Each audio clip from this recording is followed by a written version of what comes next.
سورہ النحل، سورہ نمبر 16، پارہ نمبر 14، آیت کا نمبر 125۔ بسم اللہ الرحمن الرحیم۔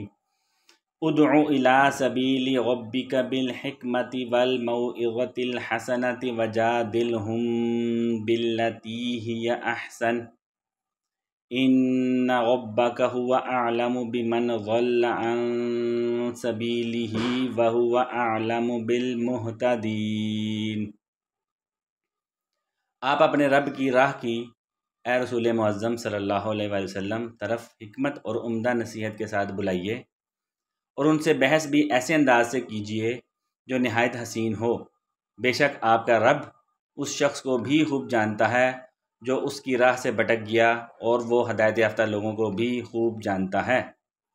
Invite all to the way of your Lord with wisdom and kind advice, and only debate with them in the best manner.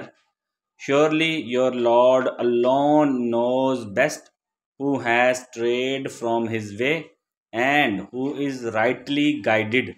صدق اللہ العظیم۔